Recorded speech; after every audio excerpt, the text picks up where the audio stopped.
kiss. It doesn't make sense to anybody else. Who cares if you're all I think about? I've searched the world and I know now it ain't right if you ain't lost your mind.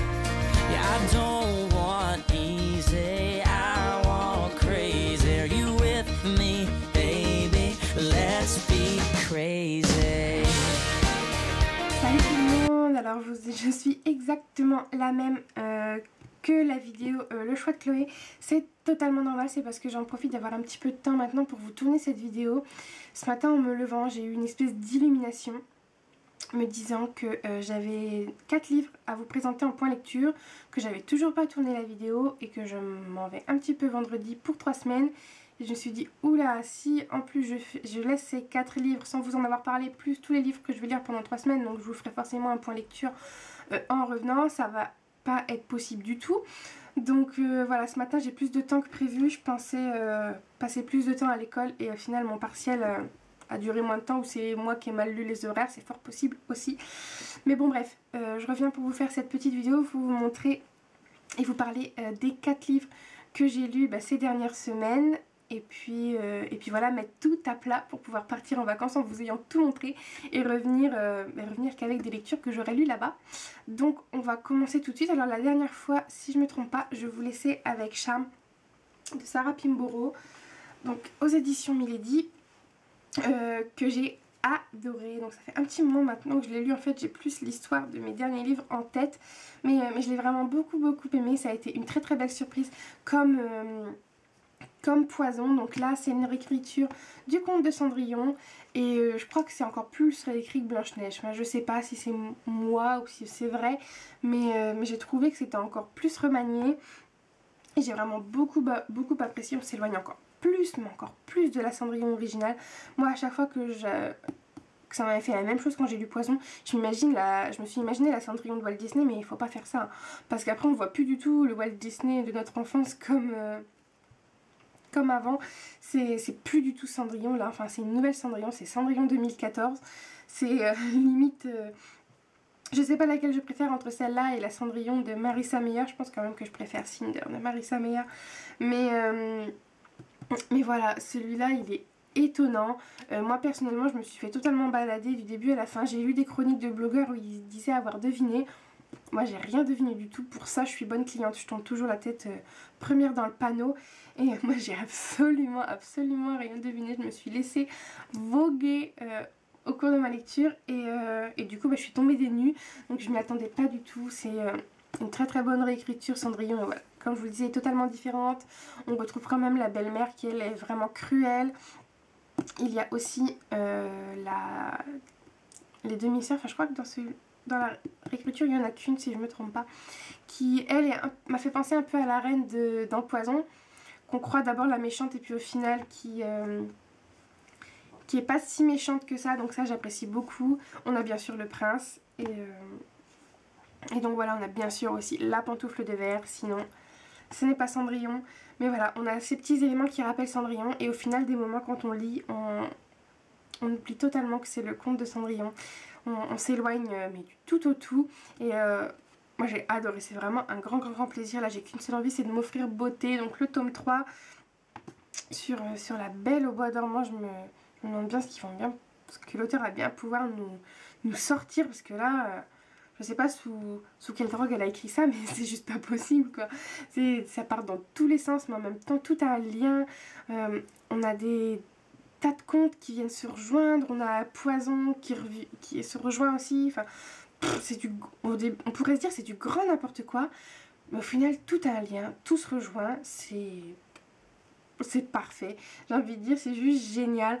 Donc voilà pour celui-là. En tout cas, tous les livres que je vais vous montrer ont été chroniqués sur le blog, donc il y a le lien en barre d'infos. N'hésitez pas à aller lire mes chroniques écrites, parce que des moments je peux peut-être dire des choses à l'écrit que je vous dis pas à l'oral et vice versa. Donc dans la globalité c'est la même chose, hein. mais voilà. Donc ensuite j'ai lu mon tout premier Gale Forman. Pas tapé, je sais, c'est pas bien, mais voilà, j'avais jamais lu Gale Forman. J'ai encore Si je reste dans ma patte qu'il faut absolument que je lise, parce que le film va bientôt sortir. Il est hors de question que je voie ce film avant d'avoir lu le livre. Mais moi j'ai commencé mon aventure avec Gail Forman par Pour un jour avec toi. Donc chez les éditions Kero, donc que j'ai lu en fait parce que comme vous le savez, je vous en ai déjà parlé, j'ai reçu une demande de partenariat par les éditions Kero qui me demandait si ça m'intéressait de recevoir le tome 2, bien que l'attaché... Non, je sais pas si... Enfin, bien que la personne qui m'a envoyé le mail m'ait certifié qu'on pouvait le lire indépendamment, ce qui est vrai, maintenant que j'ai lu les deux. Mais voilà, moi dans mon souci de régularité, enfin voilà, vous me connaissez, moi je lis pas un tome 2 sans avoir lu le tome 1, même s'ils peuvent se lire indépendamment, voilà, c'est pas possible. Donc du coup, dès que j'ai accepté son partenariat, avec grand plaisir d'ailleurs, et je les remercie encore une fois, et bien je me suis commandé celui-là que j'ai en plus trouvé d'occasion, c'est Gilbert Joseph, et ils sont très beaux tous les deux dans ma bibliothèque. Donc voilà, et je ne regrette absolument pas d'avoir lu ce tome 1 avant de lire donc mon partenariat du tome 2, tout simplement parce que j'ai préféré Alison à Willem. Donc je vais peut-être vous parler des deux livres en même temps, puisque de toute façon j'ai lu le tome 1 et j'ai tout de suite enchaîné avec le tome 2, donc Pour un an avec toi de Gail Forman, qui m'a été gentiment envoyé par les éditions Kero. Tout premier partenariat du blog, donc j'en suis vraiment très très fière, je le chéris comme la prunelle de mes yeux. Et en plus c'est une super découverte, mais j'ai quand même préféré le tome 1 au tome 2. Pourquoi? Parce que comme je viens de vous le dire, moi j'ai un gros coup de cœur pour Alison. Donc en gros le speech c'est Alison, une jeune américaine qui avant de rentrer à la fac va partir en voyage organisé en Europe avec sa meilleure amie qui s'appelle Mélanie si je me trompe pas. Et donc voilà, Alison est un personnage très carré, très... pas coincée mais presque, enfin voilà, elle sort pas des rangs, c'est une très bonne élève, enfin voilà, elle reste vraiment fixée sur ses objectifs, elle veut absolument rendre fiers ses parents, enfin elle m'a fait beaucoup penser à moi. Voilà, elle sort pas des rangs, elle fait jamais un écart, jamais un truc de travers, et elle s'impose une certaine pression. Moi je suis un petit peu comme ça aussi, je suis très dure avec moi-même, je m'impose un certain rythme de travail, tout ça, des moments où on me dit mais pourquoi tu t'en demandes autant? Pour moi quand on fait quelque chose on doit le faire à fond, et je m'impose voilà une certaine rigueur, et je trouve qu'Alison est comme ça aussi, elle se laisse pas le choix, elle se laisse pas de débordement, tout doit être planifié et réglé voilà, à la minute. Et voilà, moi je suis un petit peu comme ça, donc ça m'a beaucoup rappelé elle, parce qu'au final quand on fait ça, on s'empêche un peu de vivre. Moi je m'en rends compte de temps en temps, et c'est vrai que j'essaye de laisser du lest. Et là Alison elle est un peu comme ça, et il va lui prendre un coup de folie, et elle va se rendre à Willem, à Paris, donc avec Willem, ce jeune garçon qu'elle va rencontrer dans la rue. En fait il fait du théâtre de rue, et donc elle va tomber sous son charme à ce moment là, elle va se rendre à Paris avec lui, et donc voilà, c'est la première fois qu'elle fait un truc d'aussi fou, et donc va se passer tout leur séjour, et comme c'est dit dans la 4e de couverture, donc je ne vous spoil pas, Willem va mystérieusement disparaître au bout de cette journée. Donc forcément, moi qu'est-ce que j'ai fait? Je pense comme toutes les filles, j'ai crié au scandale, il l'a quitté, blablabla. Enfin voilà, c'est qu'un goujat pour rester poli. Enfin du coup Willem en a pris plein la tête. Moi je me suis dit mais quelle... voilà. Enfin c'est juste pas possible, la pauvre fille elle se retrouve toute seule à Paris, elle parle pas français, elle connaît personne. Comment elle va faire? Donc voilà, on se retrouve là, et donc bien sûr Alison va réussir à rentrer chez elle, et on va suivre un peu sa reconstruction. C'est sa reconstruction, ça se dit ça? Laissez tomber. On va la voir se reconstruire, et voilà, il va falloir qu'elle se remette de ce chagrin d'amour, parce qu'on a beau se dire elle est tombée amoureuse en une journée, mais enfin voilà, la journée qu'il passe à Paris est vraiment une journée un peu en même temps parfaite et en même temps un peu décousue, et enfin voilà, elle tombe totalement sous le charme de Willem. Elle s'attend certainement à autre chose qu'à se réveiller toute seule, et au final qu'il soit plus là et qu'il est un peu abandonné. Donc voilà, on va suivre Alison dans, je vais encore dire dans sa reconstruction, je sais pas si ça se dit. Bref, et donc voilà, et c'est vrai que c'est assez dur de vous en parler, ce livre-là aussi, sans vous révéler tout. Mais et voilà, Alyson va rentrer à la fac, elle va essayer de se reconstruire au mieux et de se remettre de ce chagrin d'amour. Au début, c'est assez difficile pour elle, mais au final, elle va finir par se révéler, elle va finir par grandir.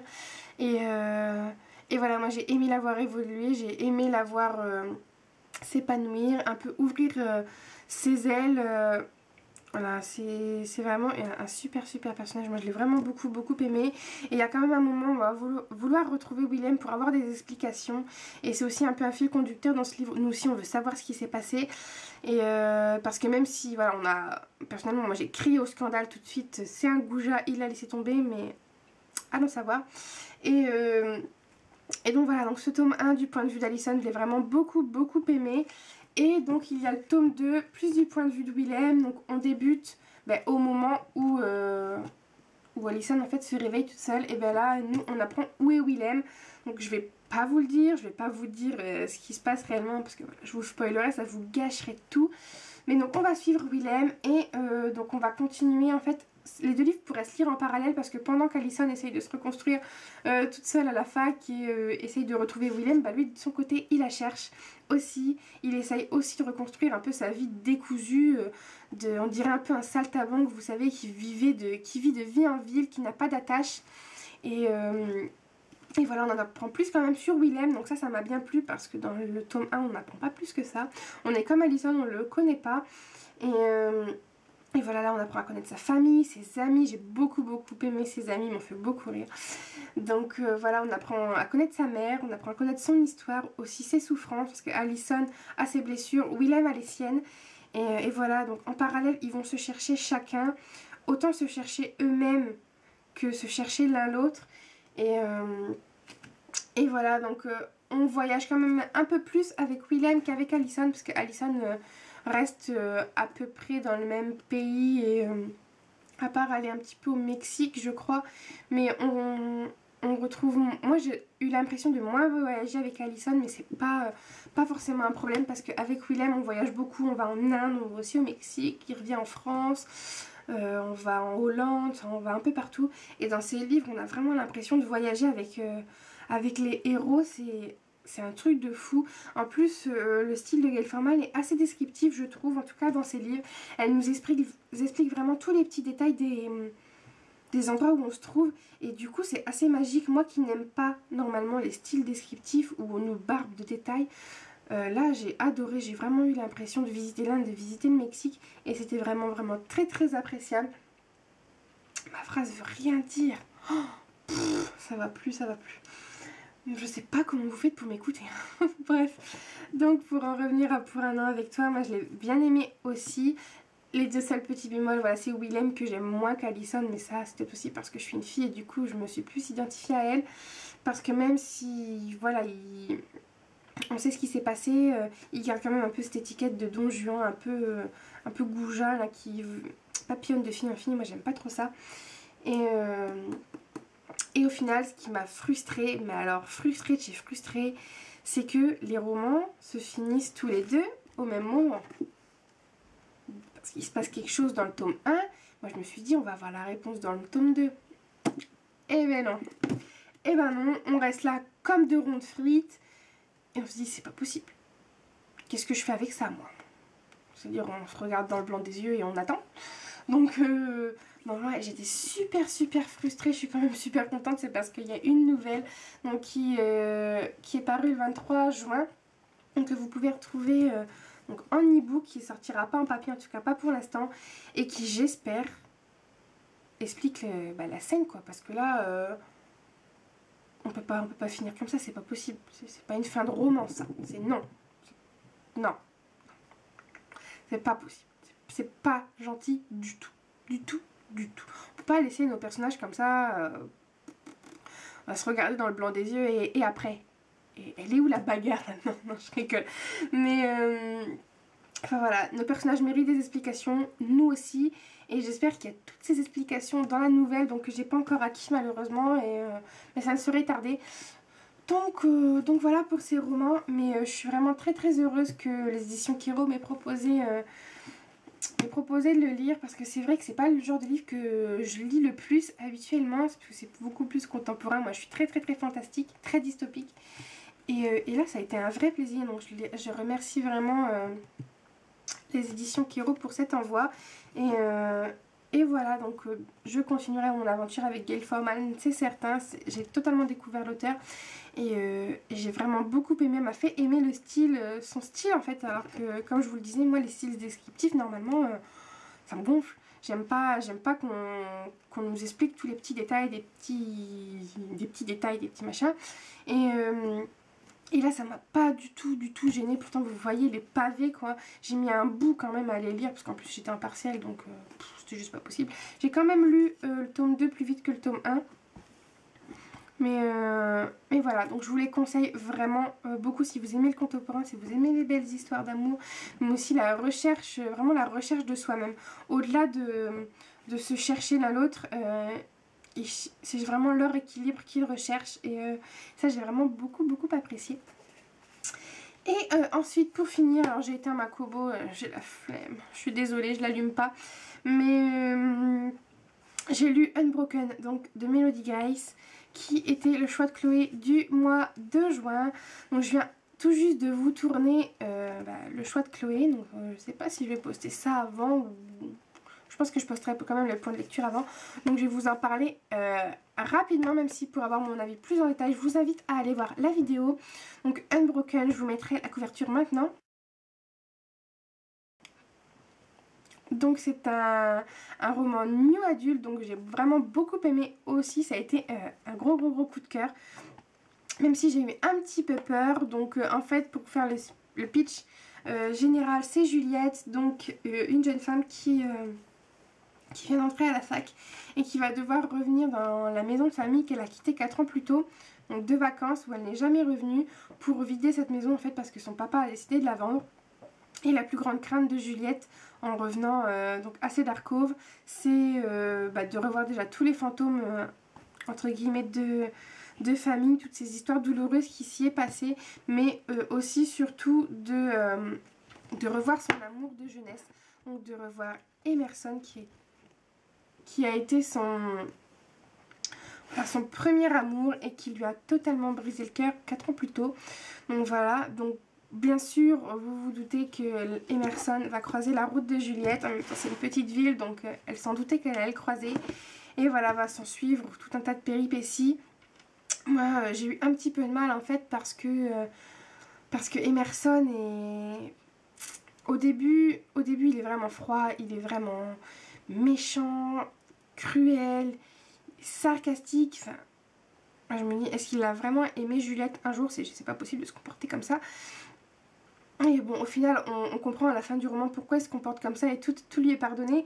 Mais je peux pas vous en expliquer plus, il faudra le lire pour ça.